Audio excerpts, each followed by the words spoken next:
Hi, I'm Brenda, And hi, I'm Amber. and this is the Minority Millennial Money Podcast. The contents of this podcast are informational in nature and are not legal or tax advice, and neither Amber nor I nor Minority Millennial Money is engaged in the provision of legal, tax, or any other advice. You should seek your own advice from professional advisors, including lawyers and tax accountants, regarding the legal, tax, and financial implications of any financial decision you contemplate.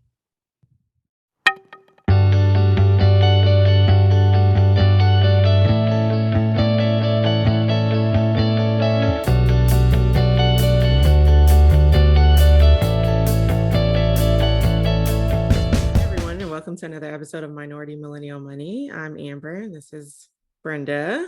Hi.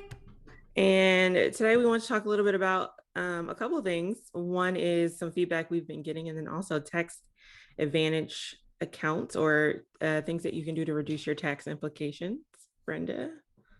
Yeah, I wanted to say thanks to people who have given us good feedback. We got a really nice comment on YouTube about, being motivated for your child to take care of your finances. But even if you don't have kids, you should be motivated, right? And I got another piece of feedback from someone in my personal life who said, I posted it on my Instagram and they saw the link to Spotify and she listened to it and kind of listened to several episodes and she was like, I was hooked. And she mentioned that, normally when you seek out financial advice, it's usually given by white people. And so it was nice and refreshing to hear people of color talking about finances, which we usually don't, right? We don't have a lot of minority voices out there in the personal finance space. So just wanted to give a shout out to those people who gave us good feedback and thanks for motivating us. Because sometimes it may feel like we're just speaking into the void. Yes. just saying our thoughts out loud, but it's nice to know some people are listening. And that was the whole point of the podcast, right? Is to be a voice, and knowing that representation matters makes it worth it. Yeah, definitely. That's the whole reason we started. It's like, what do you do when you get money for the first time? And like, there's so much info out there, but it's like, what has worked for us? Other people who look like us may want to know that and may take, more of our advice than hearing it from someone else. Right. And something that stood out was the trust thing, right? That she was like, well, I know you and I can trust you, and you're a woman and you're Hispanic like me. And so it was like there were all these things that she could identify with that, Joe Schmo, who is a white male in tech, I know that's a stereotype, but it's true. Like a young Hispanic woman is not going to identify or relate to him. Mm-hmm. Yeah, right. Definitely. That's so true. So you have had taxes on your mind for a while, and I told you that I pay to get my taxes done because I have real estate and I have a couple of jobs where I have 1099 income. So I've actually never filed my own Schedule C, which is the kind you file when you make 1099 income. But it's getting expensive. Like this year, I paid about $500 to have my taxes done. And you told me about a website where I could probably do it myself. So I'm going to try to do it myself this coming year. But why don't you tell us about some of the tax advantages that some people may not be taking advantage of? Yeah. So first, like I've never had anybody else do my taxes. Tax law is like one of the subjects on the bar exam. So I've studied it a little bit and just knowledge of like I've always filed my own taxes. I always use Tax Act or TurboTax. They really simplified a lot. Like it literally just asks you questions and you answer them. And then for like the extra deductions that you want to make that it doesn't, usually it brings up most of the deductions that you would use. But in case it doesn't, you literally can just like click the help button and be like, I want to deduct whatever. And then it'll tell you like what to click to deduct that and like what the forms are. So it's like actually really simple. But now with everything coming out with, Biden rolling out a new tax plan and like everyone talking about how the backdoor IRA is no longer a thing on Twitter, on Money Twitter, I'm sure like a lot of our listeners don't even know what that even means or like what they're talking about. So I felt like it was a good topic. I hadn't heard that you're not going to be able to do a backdoor Roth IRA anymore. Yeah, so there's like arguments about how exactly it's going to be written and if that is going to be just for people who make over $400,000, if that's going to be cut off for them or it's going to be cut off Oh, for everyone. It's unclear, but basically some rich person, I can't remember the name of the person, like did an interview about how he has built a lot of wealth, and like it came out that I want to say like millions of dollars he had done like in IRAs like over his lifetime. And like I guess someone in Congress caught wind of that and was like, we shouldn't be allowing like rich people to do this. And like oh, yeah, come on. I They've know. always known that rich people can I avoid know. taxes. Like, oh, this is news now I because know. one dude talks about it. Come on. It's so frustrating too because I see a lot of people of color, specifically like Black people, who are like, yeah, like people over 400,000 shouldn't be able to do all this stuff. And like, I get it, like it's the typical like liberal view, but I do think that like some of these tax implications will prevent Black people and other people of color from building wealth. People like me, Hmm. people like you, who need these like tax advantages in order to build wealth, in order to send money back into our communities, we need them. We're trying to build wealth for the first time, a lot of us. And so like I get that like you think that it's being a good Black person and sometimes it's being a good liberal, but that's false. And I don't subscribe to that. I'm not saying everyone should vote for Trump, but like, you know, you have to think very critically about like what's happening and like how it can affect you and your community. um Right. I had that happen to me recently. Those who follow me on Twitter know about my tenant rental property drama going on right now. And the city where I live has a rental assistance program that is funded by the federal government. But at one point, and this program is just for COVID, right? Like you have to have been affected by COVID, and then the city will pay up to 12 months of rent that's not paid, or pay 3 months forward, or both. I mean, you could literally get 15 months of rent paid. And initially, I had a knee jerk reaction because I was like, is this why my property taxes are so high? Like, so that the city can have money to pay people's rent. And then I realized it was federal funds. But anyway, I felt like there may be a chance for some people to get the assistance when they don't truly qualify. And then I was like, well, if that's the price of like a single mom with two kids, like trying to make it, getting help, if the price of that is that some people who don't truly need it and are just bad with money get it, then I guess I'm okay with it, because like every social aid program is going to have some cracks in which people who don't truly need it get it. Um, and I guess that's the liberal side of me, but the conservative side of me is like, mm, I don't know. I'm conflicted because I still had to pay the mortgage on the rental property this month, but there are just issues. COVID has complicated things, and eviction moratoriums has complicated things, and so it's hard to be on this side, right? And like you said, it's like, well, now this is preventing me from building wealth, from having income from that rental property. I'm providing housing for someone, and they're not holding up their end of the deal. And I don't get anything for that. Yeah, I mean, I think that's a good point. Like people have been bringing up that this whole time, the whole rent moratorium thing has been really anti-landlord. And I think people think of landlords as rich white men. And so they don't care. The liberals don't care or seemingly don't care.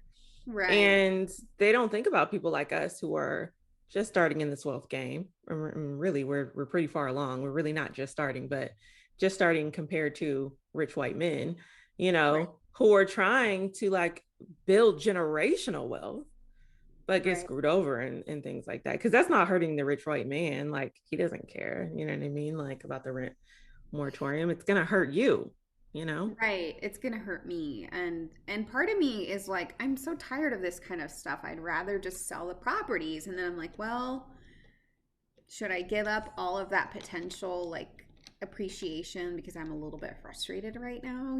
I don't know. We'll see. Stay tuned. I might stick it out. I probably will, but it's just frustrating right now. Yeah, I can imagine. So, what else can I do to avoid taxes? Yes, avoiding taxes, very important. So last year, they actually increased the charitable deductions Oh, part of taxes. And it used to be a couple $100. Don't quote me because I don't remember exactly, but they increased it. I think they like doubled it almost. So you okay. could write off charitable deductions. Now, for charitable deductions, you aren't required to show proof on your taxes of who you donated to. So all you are putting into your taxes is the amount of money that you donated. Obviously, if you get audited, you will have to show proof, but at this point, when you are filing your taxes, you are not required to show proof for charitable And the deductions. donation will have to have been done in the calendar year, correct? In 2021. Right. Okay. But for charitable donations, which a lot of people don't know, is that you can donate to a 501c3, any 501c3. Hmm. So it's not necessarily to a specific organization. So anybody who you know who has a nonprofit organization, if you've given them money or you've put money into their pockets, that is a charitable deduction on your taxes, or church or whomever Oh, you've good to given know. money to. Yes. Okay. So that's a big one. I'll save the biggest one for last. But of Okay. course, we've talked on this show about 401ks. We talk about that on our 401 Slay episode, but you can deduct up to 19,500 for this year. And the next year, actually, they increased it. Did you see that? Yeah, they increased it to Oh. 20,500 for next year that you can deduct for Oh. 401ks. Yeah. So it's $1,000 more. Mm-hmm. Nice. So that means that, you're not taxed on that portion of your income. And then for IRAs, you can typically put $6,000 into an IRA. Um, Whether you can deduct that from your taxes depends on your income. Hmm. Last year, I want to say it was like $127,000 was the threshold, I want to I think it say. was like 125 to 135 was the sliding scale. So if you made more than Yeah. 125, you could contribute less than 6,000 and it kind of incrementally goes down. And once you make over 135, then you cannot contribute to a Roth IRA, but you could do the backdoor thing unless they block that. Right. So the backdoor thing. So you could contribute to a traditional IRA, $6,000. And then what you could do is after some time has passed, I don't even think a lot of time has to pass. I think it can be a day or a few weeks. You can then transfer the money from your traditional IRA to your Roth IRA, meaning that Right. you eventually will have to pay taxes on the money you put into your traditional IRA. Like during retirement, if you have a traditional IRA with money in it, you will have to pay taxes on it. However, you do not have to pay taxes on money in your Roth IRA. That's after Right. tax money. So the in round is that you put the money into your traditional IRA, and then at a later date, you transfer the money in your traditional IRA to your Roth IRA. And the reason it works is because it's not counted as a contribution, it's counted as a rollover. Yep. Yep. So it's not money that you put directly into the Roth IRA. You put it directly into the traditional and then you rolled it over into the Roth IRA. And the rollovers don't count towards the 6,000 that you can contribute. And if you're ineligible to contribute 6,000, then you just use this backdoor. Yeah. And I think you can still contribute the money. You just can't tax deduct it if it's over 130,000.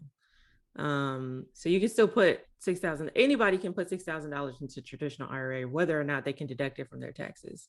Everyone's Right. allotted that. But you just may not be able to deduct it.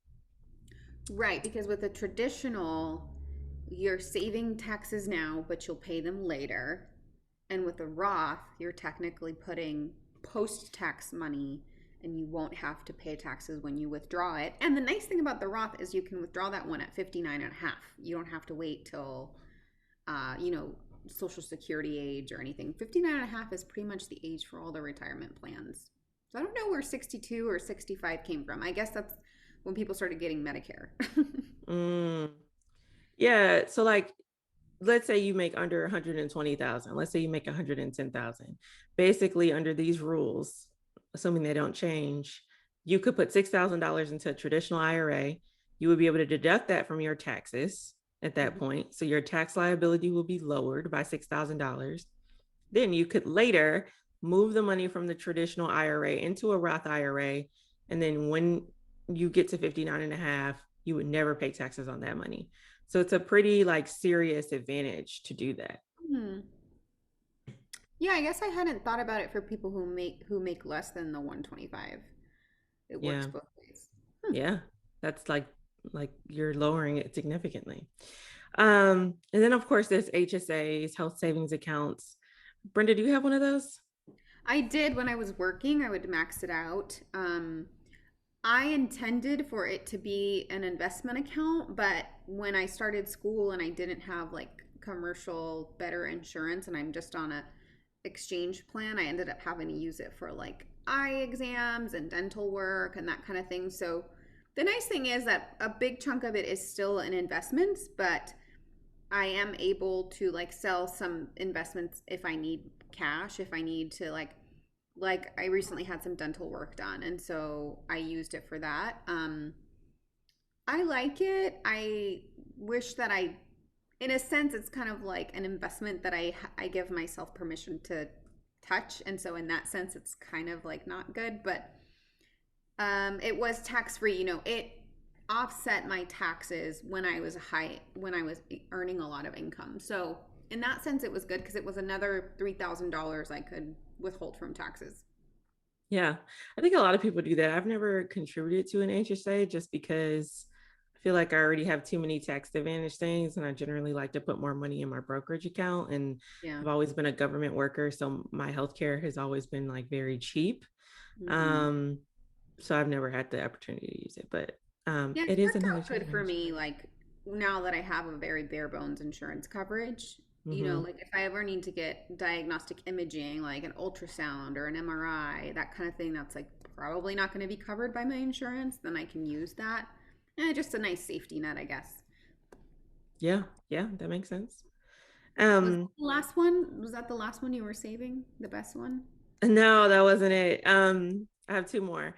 So the Okay. next one is home ownership deductions. So if you own a home, you can deduct your property taxes, your mortgage interest, you can deduct repairs, investments, and you can also deduct the depreciation of your house over time. So Okay. that's And like then a there's a bunch of calculation different. for that. Yeah, so it's different forms on the tax form. So you actually have to go to a lot of them separately.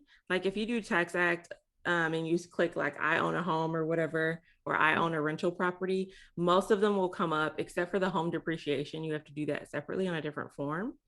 So you Okay. have to put in, you have to click like help or whatever, like home depreciation and figure out what form it is and then fill that form out. But it goes through like your home's depreciation every year Yeah, and it writes it off. I'm looking at a calculator right now. So like if I have and is it based on the market value? It's not based on market value. It's based on like what I think is it's it the purchase basic price purchase price? and something else. They ask you a bunch of questions on the form. Because I did this when I had my house. I wrote off the depreciation. It actually lowered my tax implications significantly. Like it was like a couple Yeah, I'm thousand. looking at it. Yeah, I'm looking at it now and it's like several $1,000s you can deduct. Yeah, Okay. every year. We'll make sure to do that. And then the last one, and probably the biggest one, and this is one actually that I didn't really know a lot about until I was asking Money Twitter, like, hey, how are you guys not paying taxes? Because I think I said on the show, on this podcast before last year, I was really upset with my taxes last year. I had to pay a lot of money. I think we both And did. Yeah. yeah, and I was not happy. And so since then, I've been like going scorched earth to try to figure out how Trump is paying $750 because obviously I need to learn more. Um, Right? so the biggest deduction, the hidden thing that no one knows about is the small business deduction. And basically, if you have a small business, any small business, you can deduct a ton of money.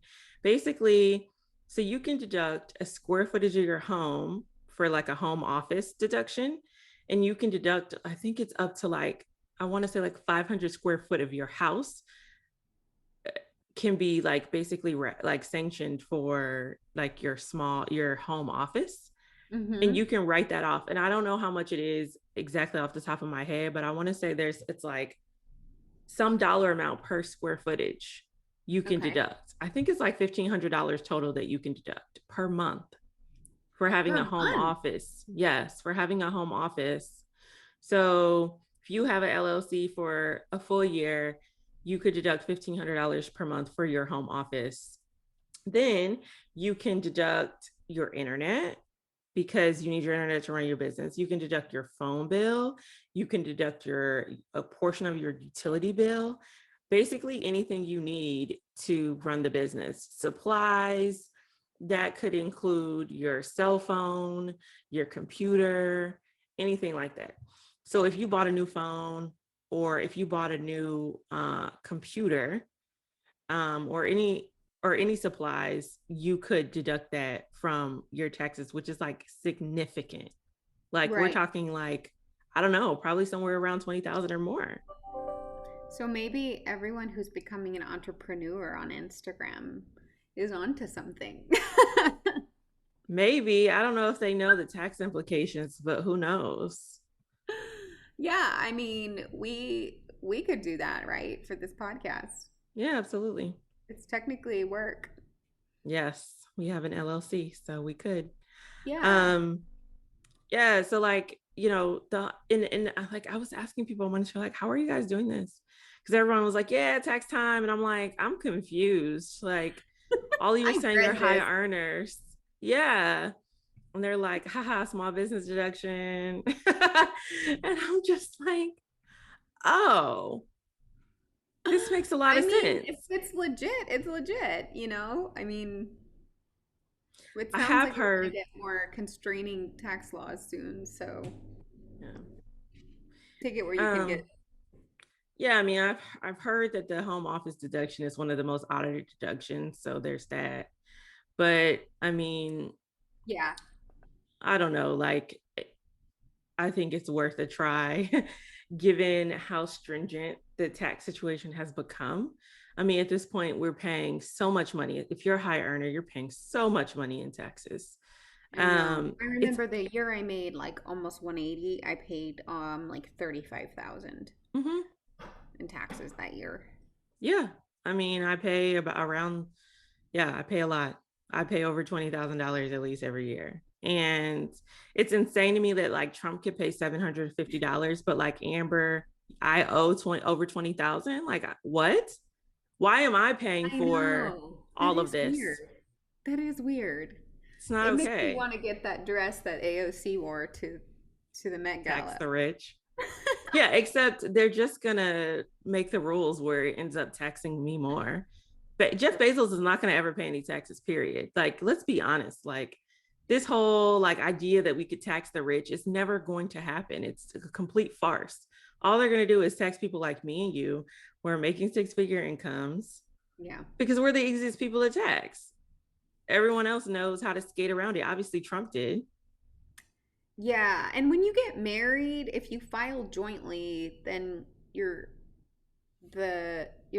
tax bracket goes up, right? Because Yeah. yeah, I mean, one of you has to make like no money in order for you to save any money on taxes. So it's like people say marriage isn't a tax advantage, but I don't know how that works. I think you get more deductions. And I Oh, think the bracket is lower. So like if I were to make the same amount I make and then two people were to make the same amount I make, they would have like a lower tax implication or something like that. I oh, don't know. okay. Because it's like two people, so it's like two deductions. Well, neither of us is getting married anytime soon. No. And what irritates me though about this like whole tax of the rich thing, the $400,000 thing, it's like, okay, let's say 1 year I make 200,000. That means I literally cannot marry anybody who makes 200,000. So we both can't make the same income because then we're at 400,000 and we're rich all of a sudden. I don't know. Like, Well, yeah, I mean, like the rich, the ones who I feel like rich should be like the people who wouldn't feel it, right? Like you are so rich, like another 10% makes no difference. Like your yacht still has a baby yacht. Yeah. Yeah. Like tax those people. I don't There's been know. so many arguments on money Twitter about like if $400,000 is a lot of money, if it's rich or not. I find it very upsetting because I think it's very likely I'll marry somebody who makes $200,000, and I'm very close to probably doing that in the coming years. Right. $200,000 is for me, for my attorney situation, like it's not that nuts for me Well, to and make two hundred also thousand dollars. when you consider how much you get taxed at that income level, it's not that much, right? Like I'm Correct. not here to be like, "Oh my gosh, $200 is not enough money." Of course, you would be comfortable. Like I Absolutely. know that people are living on 50, right? And I respect that and I totally agree like we are very not lucky because I don't believe I mean, I We had some worked hard. privilege, right? But I worked for it. But you don't realize like when you make that kind of money, like how much of it goes to taxes, like 35 Yes. to 40% easily. It's Um, so bad that if I make a $30,000 raise right now, we're only talking a couple hundred more dollars on my check because I'm taxed at such a high rate. And I literally just did the math um recently because yeah, for a lot of reasons. But yeah, so if I make an additional $26,000 right now, I'm only getting like 500 or 600 more dollars per check. That's terrible. so I just got the idea for the episode title because we were talking about representation at the beginning. It should be no taxation without representation. Yes. Where's my representative in Congress?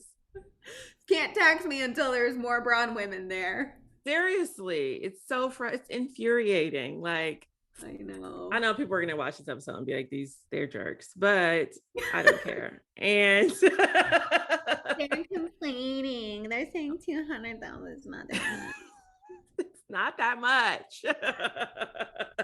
$400,000? Are you serious? And so I saw this girl Okay, so status. you also live in a high cost of living I city, and I do. do too.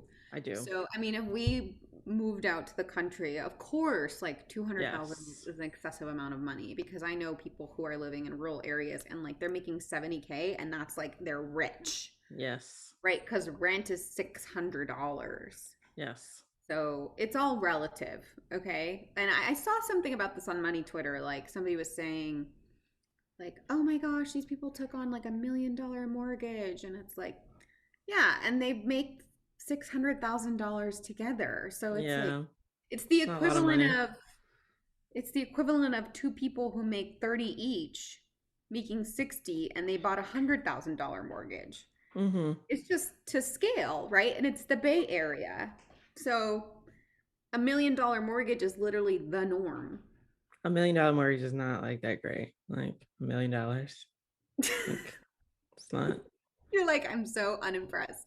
I mean, I I can am. walk 5 minutes and I walk by $1 million home. Like, you know? And I don't even live in that nice of an area. I saw this girl post on Facebook once that said like, you guys think this is a lot of money because you've never bought your kids new underwear every year. You've never paid for school lunches every day. You've never paid for um, just like new Like, clothes every because like you're saying, when you have season. a higher income, you don't qualify for that stuff? Or what? Exactly. Like when you're living in poverty, like you're not buying new underwear every year. Maybe what, every few years? I don't know. You're not buying, you're not living comfortably.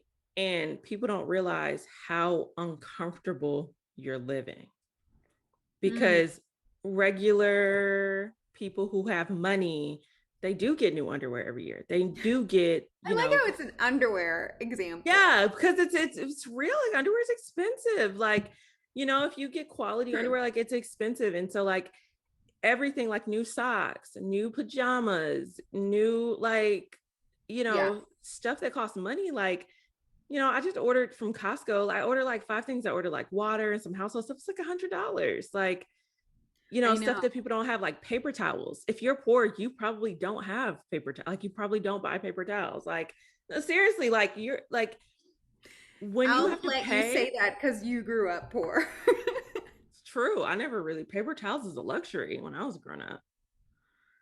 We didn't have paper towels all the time, or like, hand soap or something like that. Like stuff that like regular, normal, middle class people would say is like Right.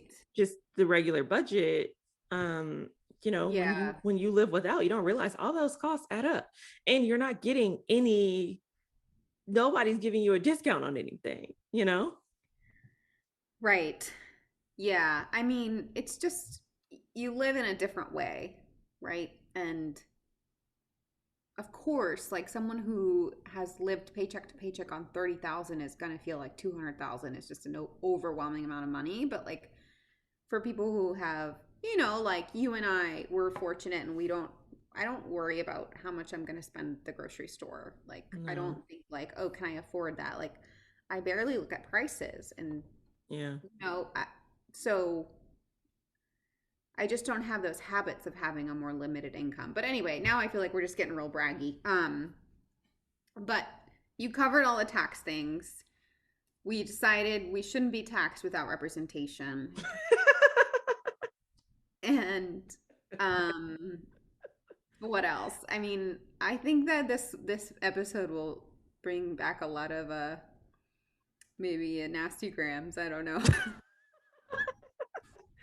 Listen, this podcast is about millennial people who have just started making money for whatever reason. You don't even have to be a minority, but that's who we are, so that's what we talk about. And how we're living and like what happens, and this is our story. And so like if you don't feel this way about it, you're not probably in our position, and that's that, or you Yeah, feel and I do want to say I had a friend text me today and she was like, I don't know a lot of Latina women that are making a lot of sacrifices to like really advance in their careers, except you. And I was like, yeah, I mean, everything comes at a price, right? And like you and I, we're in our 30s now. Like I was telling her, the price for me has kind of been my personal life, right? Like I've yeah. been very career focused. I'm in a PhD program. If I want kids, I have to wait a little while. Like I don't just get to do Yep. whatever. And so uh, the prices have been paid. I just want to say that, like Yep. there has been opportunity cost. Was it worth it? Absolutely. But it wasn't like, oh, I just got it because I got lucky.